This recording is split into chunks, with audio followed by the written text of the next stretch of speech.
అమ్మా బంగారయ్య శర్మ గారు, మనకి ఏడాదికి 24 ఏకాదశులు వస్తాయి. అలానే ప్రతి నెలలో కూడా 2 ఏకాదశులు వస్తాయి. కానీ ఇప్పుడు ఉత్తరాయణంలో వచ్చేటువంటి ఈ శుద్ధ ఏకాదశినే మనం ఎందుకు ఇంత పరమ పవిత్రంగా భావిస్తూ ఉన్నాము? ఎందుకు ఆ శ్రీమన్నారాయణుకి ఈ తిథి అనేది అంత ప్రీతిపాత్రం అనుకోవచ్చు? శ్రీ వైకుంఠ నివాసాయ శ్రీనివాసాయ విష్ణవే వేద వేదాంగ రూపాయ మాధవాయ నమోస్తుతే. ఈ శ్లోకం ఇవాళ ఖచ్చితంగా చెప్పుకుంటే మంచిదమ్మా.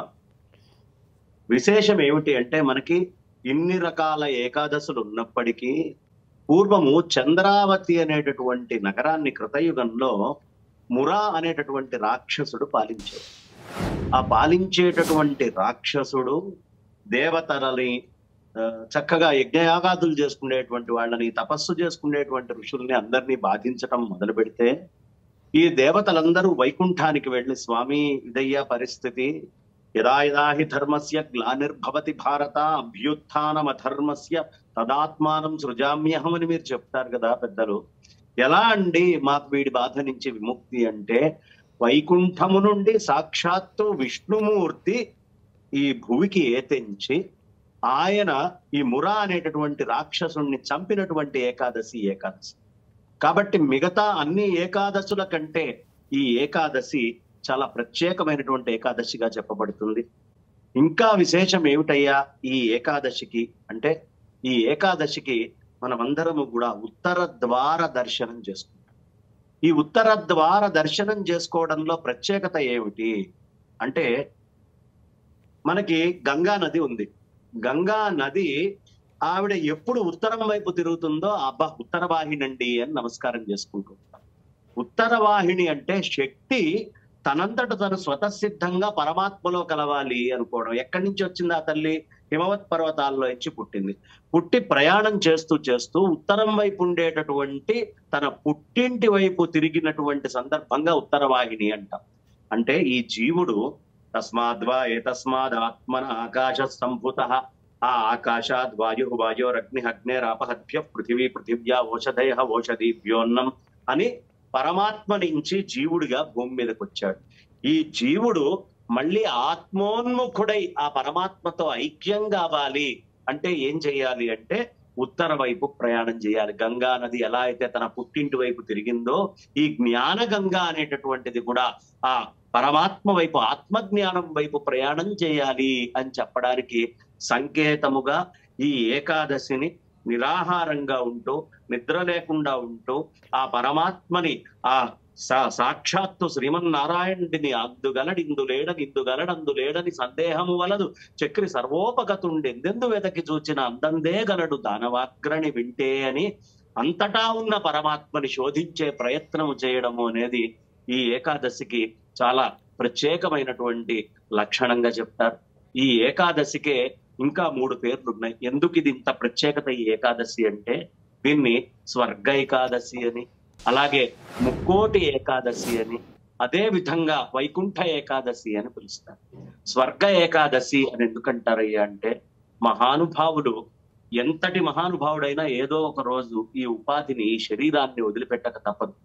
ఈ వదిలిపెట్టినటువంటి వాళ్ళు సాక్షాత్తు వైకుంఠానికి చేరాలి అంటే దక్షిణాయనంలో రాత్రిపూట స్వామి యోగ నిద్రలో అట్లా శయనించి ఉండి తెల్లవారుజామునే ఉషక్కాలం ఏదైతే ఉంటుందో ఆ ఉషక్కాలంలో ఆయన నిద్ర లేచి అప్పుడు వైకుంఠ ద్వారము అనేది తెరుస్తారు.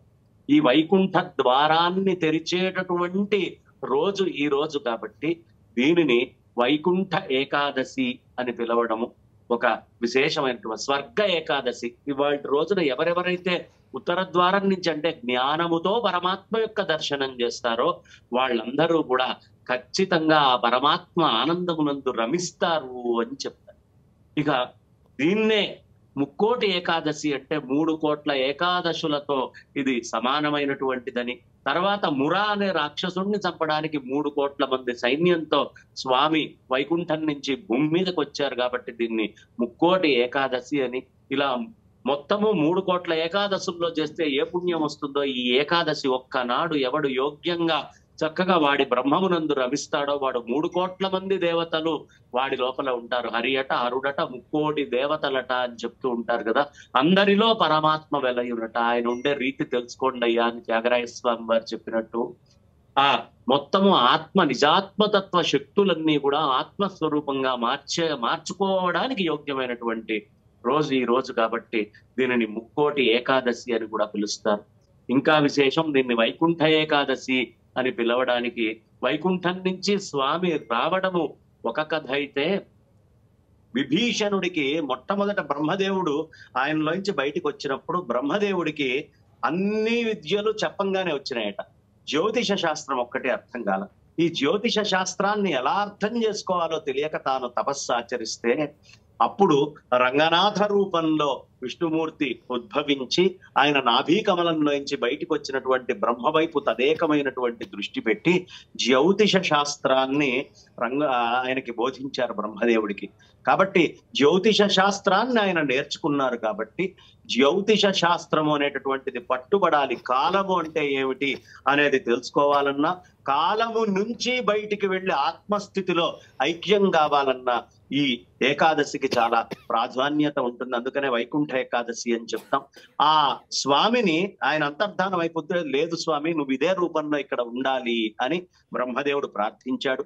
ఆ తర్వాత ఇక్ష్వాకు వంశస్థులు తపస్సు చేసి బ్రహ్మదేవుడి నుంచి ఆ దేవతార్చన తీసుకొని పరంపరగా చేస్తూ వస్తూ శ్రీరామచంద్రమూర్తి దగ్గరకు వచ్చేటప్పటికి ఆయనగా స్వర్గారోహణ చేయాలి అనుకున్నప్పుడు అందరికీ వస్తువులు ఇస్తూ ఈ దేవతార్చనని విభీషణుడికి ఇచ్చిన ఆయన, ఇది లంకలో అంటే ఈక్వేటర్ 0 degrees లో తీసుకొని వెళ్ళి అక్కడ ప్రతిష్ఠ చేసుకో, ఇంకెక్కడా కింద పెట్టకు అని చెబితే ఆయన దాన్ని తీసుకొని చక్కగా వెళ్తూ వెళ్తూ మధ్యలో సంధ్యా సమయం అయింది అని ఆ శ్రీరంగం చేరంగానే అక్కడ ఒక చిన్న బ్రాహ్మడికి బాలకుడికి బ్రహ్మచారి రూపంలో ఉన్న బాలకుడి చేతిలో ఇది పెట్టిన ఆయన సంధ్య వార్చుకొని వచ్చిందాకా పట్టుకో అన్నాడు.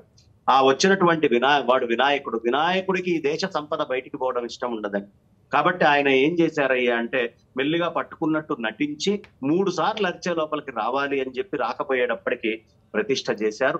వైకుంఠం నుంచి వచ్చినటువంటి విమానము 7 ప్రాకారాలతో అక్కడ ప్రతిష్ఠితమైంది కాబట్టి దీనిని వైకుంఠ ఏకాదశిగా చెప్తారు. అందుకనే విభీషణుడు వెంటబడ్డట్టు 8 కిలోమీటర్ల దూరంలో రాక్ ఫోర్ట్ లో విఘ్నేశ్వరుడి ఆలయం ఉంటుంది. పైన ఆ ఫోర్ట్ లోపల ఈ రోజుకి కూడా ఆయన్ని ఇట్లా తలకాయ మీద మొట్టినట్టుగా, ఆ మొట్టిన దాని గుర్తుగానే ఇప్పటికీ వినాయకుడికి మనం తల మోదుకోవడం అనేది ఉంటుంది. అక్కడ రంగనాథుడిని తిరిగి మళ్ళీ ప్రార్థిస్తే, నాయనా ఏం పర్వాలేదు, నేను నీ వైపే తిరిగి దక్షిణం వైపే తిరిగి నేను నిన్ను అనుగ్రహిస్తూ ఉంటాను అని చెప్పి దక్షిణం వైపుకి చూస్తూ ఉంటారు, లంక వైపుకి. అలా చూసేటటువంటి స్వామిని ఇవాళ ఉత్తరము నుంచి వెళ్ళి ఎవరు దర్శనం చేసుకుంటారో వాళ్ళు అనుగ్రహించబడేటటువంటి దానికంటే కూడా ఈ భూమి మీద అంతర్ముఖులై ఆత్మజ్ఞానాన్ని పొందడానికి యోగ్యంగా లోపలికి వస్తారు అని చెప్తారు.